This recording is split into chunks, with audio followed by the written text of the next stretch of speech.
Hivi umewahi kusikia hili neno legendary, elegant, legendary.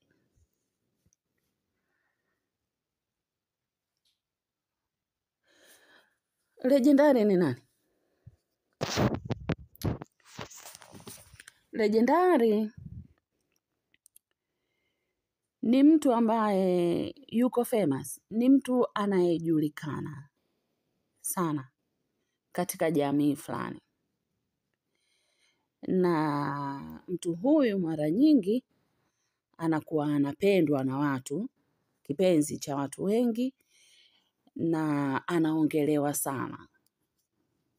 Lakini kinachompa ulejendari ni kwa sababu amefanya kitu fulani.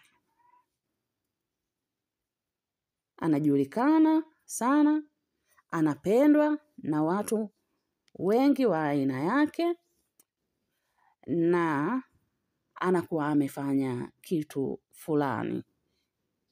Na anakuwa katika eneo hilo ama katika sekta fulani kwa muda mrefu. Hata kama wapo watu wengine wanaofanya hicho kitu na wanakifanya vizuri, lakini huyu ambaye ni wa muda mrefu, legendary. Na kwa nini anapewa legendary? Kwa sababu wanaweza wakawepo watu ambao ni wako muda mrefu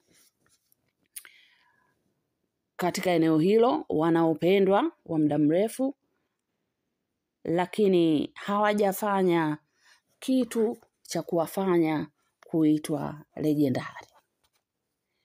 Legendary mara nyingi uwezo wao wa kufanya kitu fulani unakuwa umezidi wengine. Usually because of their ability in a particular area. Nafikiri umewahi kusikia legendary wa muziki, legendary wa sanaa, legendary katika sayansi, legendary katika maeneo tofauti tofauti. Na mara nyingi hawa malegendari huwa wanafuatwa kuomba ushauri, wanaomba ushauri hawa, na hutunzwa kwa sababu ya kile ambacho wamekifanya zamani, ama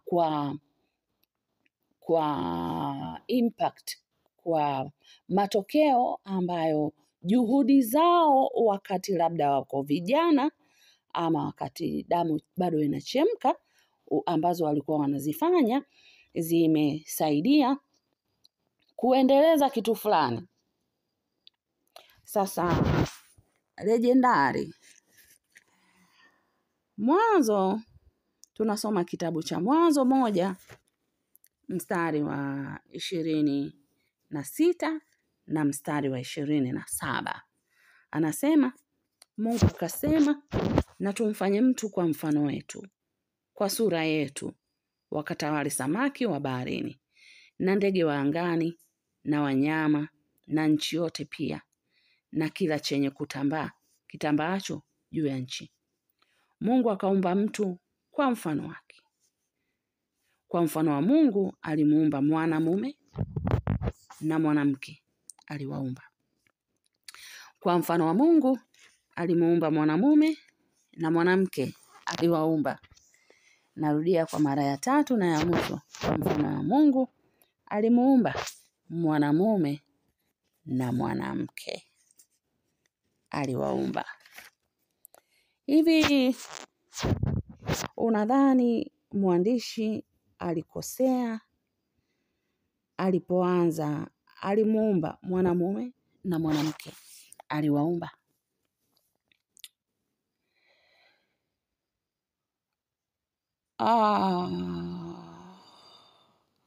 Ni ukweli usiopingika, ndio, mimi ni mwanamke, lakini ni ukweli usiopingika. Hatuwezi tukalipinga hili kwa sababu ndio asili yake, ndivyo Mungu alivyopenda. Mwanaume ni legendari. Na bila mwanaume hakuna mwanamke. Huwa najiuliza, alianzisha msemo ladies first. Sijui alikuwa na maana gani, lakini ukitafakari sana, ukizama rohoni unaona kama kuna kaukakasi fulani hivi. Mwanaume ni wa kwanza. Alimuumba mwanaume na mwanamke. Na hata ukisoma Mwanzo 1 na Mwanzo 2, kabla mwanamke hajaumbwa, Mungu alimuumba mwanaume, alafu kuna vitu mwanaume Mungu akawa amempa kufanya. Vingine alikuwa anapima aone atafanyaje, ataelewaje. Kwa hiyo mwanaume ni legendari. Na bila mwanaume hakuna mwanamke. Hata formation ya mwanamke ilibidi atokee kwanza mwanaume. Hiyo ni nafasi ama heshima ambayo mwanaume anapaswa kupewa. Hatuwezi tukalipinga hilo. Ili awepo mwanamke, basi lazima kwanza atokee mwanaume. Ili mwanamke azaliwe, maisha yake, uhai wake unaanzia kwenye mbegu inayotoka kwa mwanaume. Mwanaume ni muhimu sana kwenye jamii. Ndio maana kuna siku moja nikasema, ukitaka kuliharibu taifa, muharibu mwanaume. Wala sio kumharibu mwanamke. Kwa sababu ukiharibu mwanaume, mbegu ya kumzalisha mwanamke, kuendeleza uzao, kuendeleza taifa, inatoka wapi? Hakuna. Haribu mwanaume, haribu taifa. Uhai wa binadamu yoyote anayezaliwa na mwanamke, kasoro Yesu tu, uhai wake unaanzia kwenye mbegu inayotoka kwa mwanadamu mwenye jinsia ya mwanaume. Bila mwanaume hakuna mwanamke. Hakuna mama bila baba. Kimsingi maisha huanza na mwanaume. Maana ya mwanaume ni mtu ama mwanadamu mwenye jinsia ya kiume, mwenye uume, mwenye chromosomes X na Y, mwenye jinsi aliyepewa maagizo ama maelekezo ama sheria na Mungu. Huyo ni mwanaume. Maana ya mwanamke ni mtu ama mwanadamu mwenye jinsia ya kike, mwenye uke na maanisha, mwenye chromosomes X, mwenye jinsi ke, kiumbe wa mwisho kuumbwa na Mungu, lakini kiumbe wa kwanza kumkosea Mungu. Narudia tena kuuliza, unadhani Mungu alikosea kuanza kumuumba mwanamume? Unadhani mwandishi alikosea kuandika alimuumba mwanamume na mwanamke aliwaumba? Unadhani Mungu alikosea kumuumba mwanamke wa mwisho? Unadhani Mungu alikosea kumpa maagizo mwanaume badala ya mwanamke? Unadhani Kwa nini Mungu alimletea mwanaume wanyama na ndege ili aone atawahitaji badala ya kumletea mwanamke? Unadhani mwandishi alikosea kuandika mwanaume na mwanamke aliwaumba, akaanza na mwanaume badala ya kuanza na mwanamke? Kwa nini asingeandika mwanamke na mwanaume aliwaumba? Legendari. Mwanaume ni legendari. Kiuhalisia, kati ya hawa viumbe wawili walioandikwa kwenye Mwanzo 1 mstari wa 26 na 27, mwanaume ni legendari. Mwanaume anapaswa kuwa legendari, na mwanaume yeyote mwenye sifa za ulegendari anaotaka Mungu hakosi kupongezwa, hakosi kupewa ijara yake. Ndio maana katika maisha halisi, mwanamke anayeolewa na mwanaume mdogo kiumri, jamii humshangaa. Ila mwanamke anayeolewa na mwanaume aliyemzidi umri, hakuna mtu anayemshangaa. Kwa nini? Kwa sababu mwanaume ni legendari. Ameona mengi, experience mengi. Wa kwanza kuzaliwa, ana muda mrefu kuliko mwanamke. Kwa sababu taifa lolote huanza katika ngazi ya familia. Tuangalie mwanaume anapaswa aweje,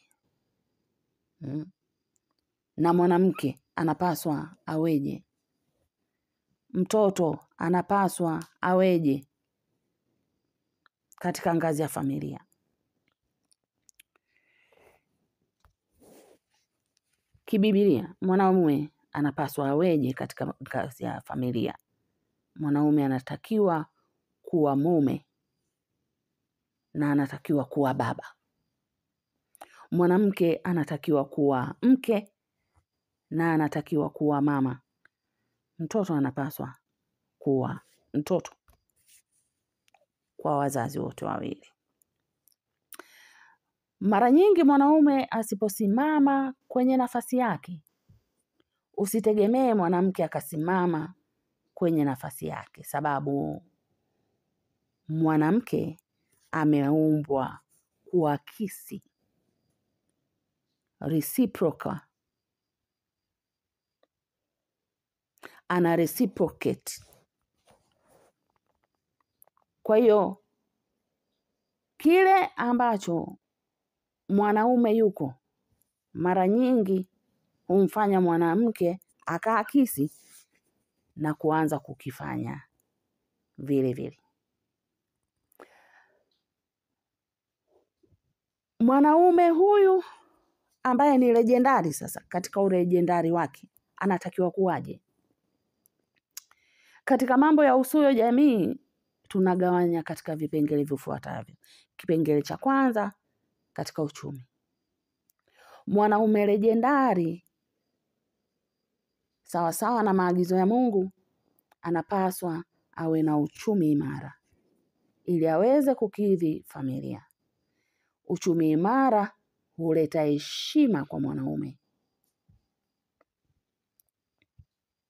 na huleta heshima katika familia yake na katika jamii inayomzunguka.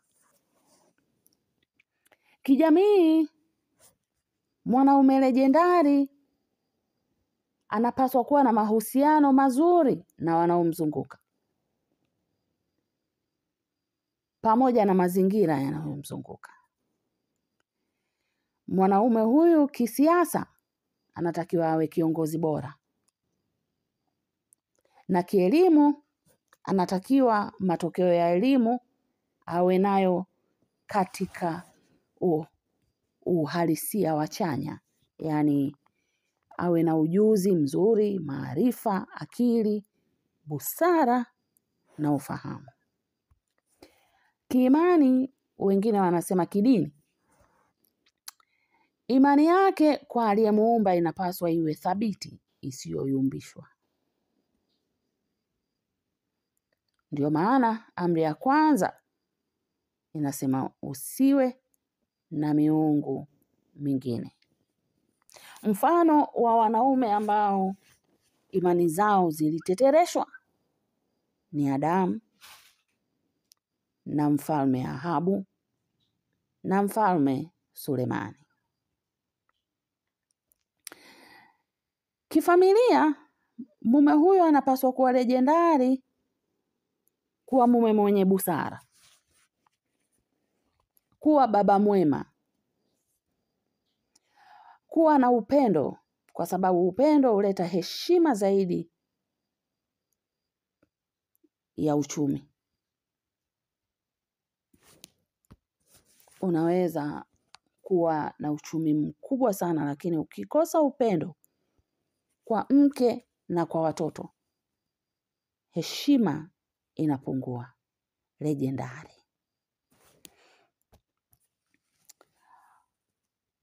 Kwani haujaona wanawake wakiacha mali kisa wamekosa upendo? Lejendari huyu mwanaume anapaswa kuwa baba mwema, kwa sababu asipokuwa baba mwema atatengeneza watoto waasi. Ndio pale ambapo baada ya miaka mingi kupita anashangaa watoto wanamtunza mama tu, watoto wanamletea zawadi mama tu, yeye anawekwa pembeni. Kumbe ni kwa sababu yeye mwenyewe amewatengenezea watoto wake mazingira ya kuwa waasi kwake, rebellious kids.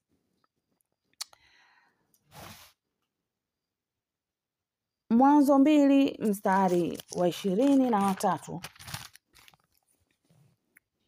anasema, Adamu akasema, sasa huyu ni mfupa katika mifupa yangu na nyama katika nyama yangu, basi ataitwa mwanamke, kwa maana ametwaliwa katika mwanamume. Mwanaume ni lejendari. Narudia tena, mwanamume ni lejendari. Nasema hivi, mwanamume ni lejendari. Mwanamke usiinue mabega, sababu hadi jina amekupa mwanamume. Tunapewa majina yetu na baba zetu. Ni utamaduni.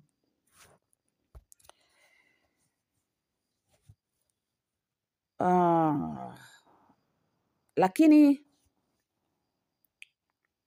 mwanaume usipokuwa yule lejendari unayetazamiwa kuwa, basi tegemea mwanamke wako kukuvuruga na kuharibu maisha yako hapa duniani na mbinguni pia. Lejendari, mwanaume, simama kwenye nafasi yako. Ukisimama kwenye nafasi yako, mwanamke atasimama kwenye nafasi yake.